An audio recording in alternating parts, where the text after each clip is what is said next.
Hi, everyone. Welcome to Books with Butterscotch. My name is Jordan, and this is Butterscotch, my bunny.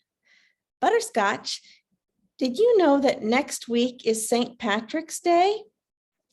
Yes, that's the holiday where we celebrate the country of Ireland and all the wonderful music and dances and food and stories and traditions that come from that country. It's a lot of fun. So I thought I would share a story about a leprechaun. Do you know what a leprechaun is? No? A leprechaun is a mischievous little man dressed in green. No person has ever really seen one, but they say that they live in Ireland, and they spend their days making boots and shoes for the fairies and using their magic, sometimes to play tricks on people, but other times to help them. This story is called The Leprechaun Under the Bed, and it was written by Teresa Bateman and illustrated by Paul Meisel. Does it look like a fun story, Butterscotch? You want to sit down and listen? All right. The Leprechaun Under the Bed.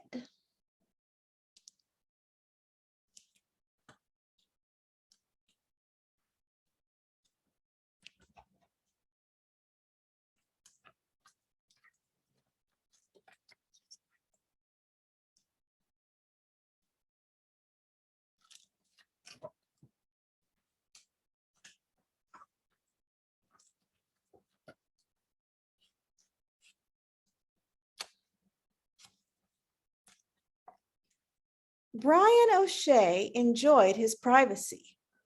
A leprechaun can be alone without being lonely, he liked to say. Indeed, he would know, for he made a snug home beneath the ground in an out-of-the-way spot.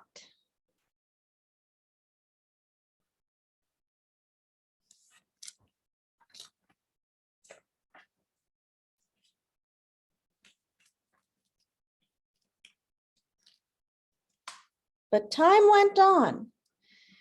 Big, tall human people moved nearer and nearer until one day a man named Sean MacDonald started building a stone cottage right overhead.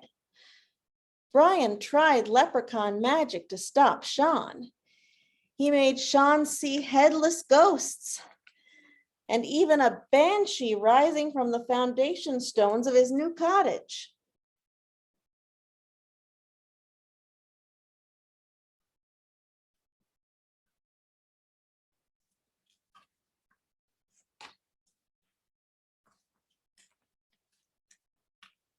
But his plan backfired.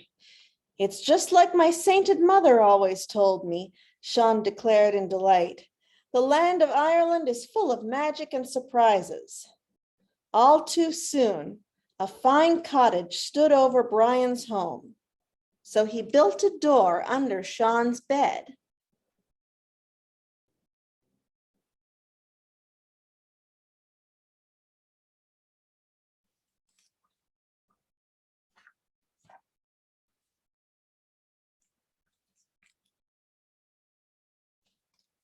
On moonlit nights, Brian would cobble outside.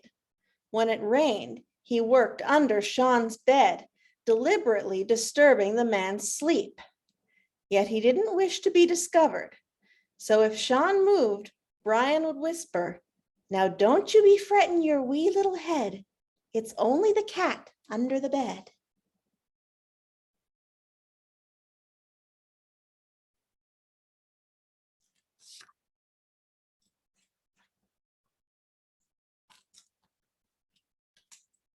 After a week of restless nights, Sean decided he had to know why he wasn't sleeping well. He went to bed as usual, but though his eyes were closed, his ears were open. At midnight, the tapping began, and Sean sat bolt upright. "Now don't you be fretting your wee little head. It's only the cat under the bed," he heard from below. Ah, of course, the cat. Sean yawned, settling back under the covers. Then his eyes flew open. I don't have a cat, he thought. And even if I did, who ever heard of a talking cat?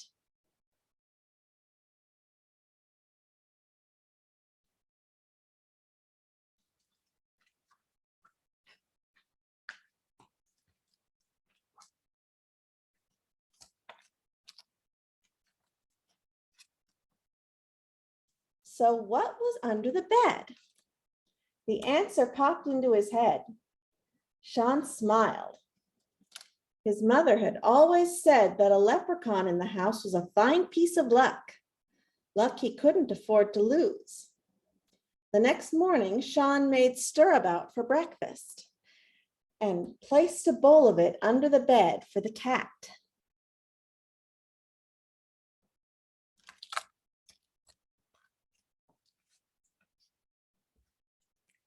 At lunch, the bowl was empty, so he put in some stew.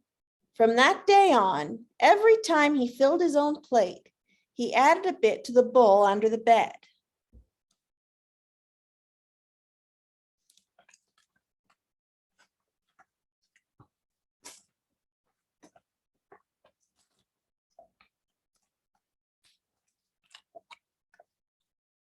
Sean was a hardworking man, but his small farm produced barely enough.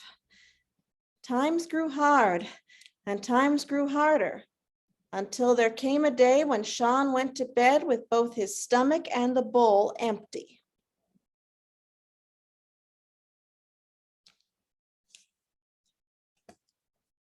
The next morning, a gold coin gleamed in the middle of the kitchen table.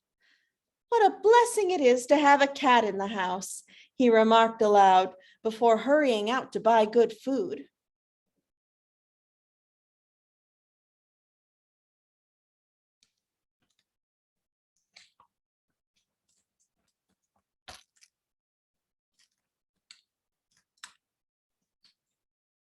They lived well for weeks on that coin, but soon the cupboard was bare again, and another gold coin appeared.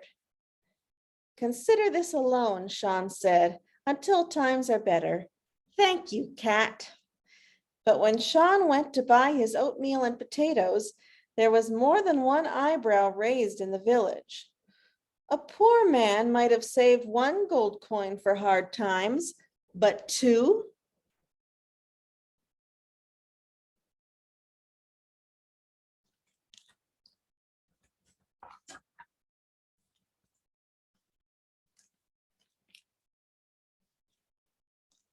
Gossip ran like water through fingers, and as it spread, it grew.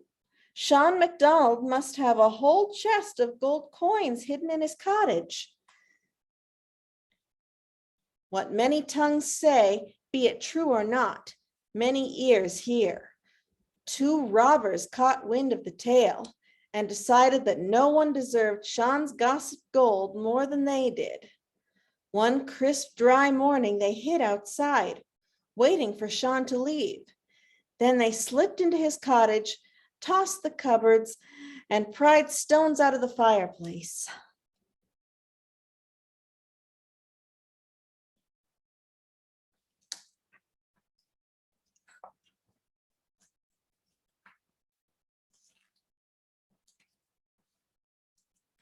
Such a clatter made Brian poke his head up from under the bed. He was shocked at what he saw, but what happened next was worse. The cottage door swung open as Sean returned for a forgotten tool.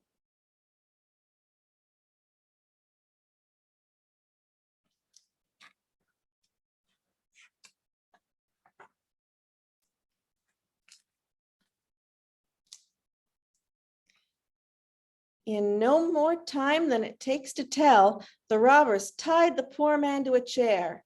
Tell us where you've hidden the gold, they bellowed. Fearing for Sean's safety, Brian banged his hammer against the floor to catch the robbers' attention. Hey now, what's that? One of the men asked. Fearing for Brian's safety, Sean spoke quickly. Now, don't you be fretting your wee little head. It's only the cat under the bed.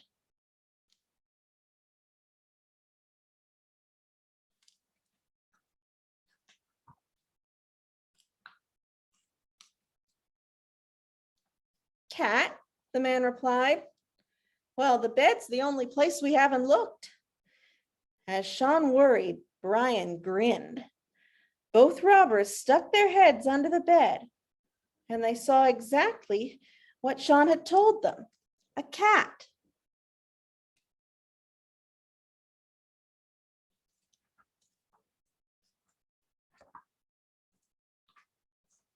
But this was a wild cat. Eyes like lightning and claws like knives. This cat smiled at the robbers, then licked its lips as if it found the sight of them tasty.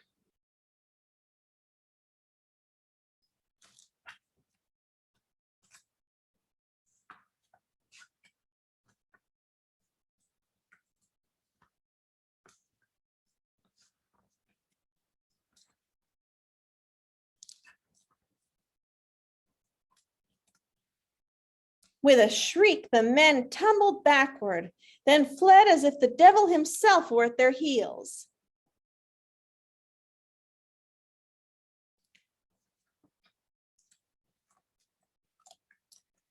Ryan laughed till tears ran down his cheeks.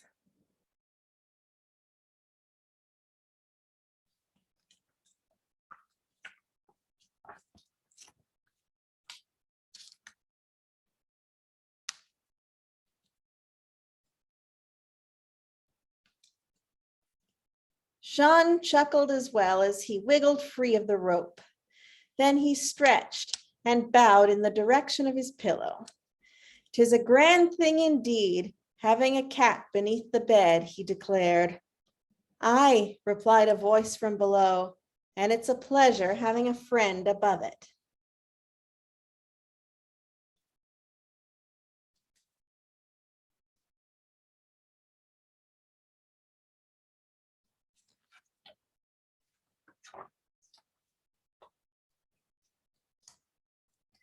And they lived well and happily for the rest of their days.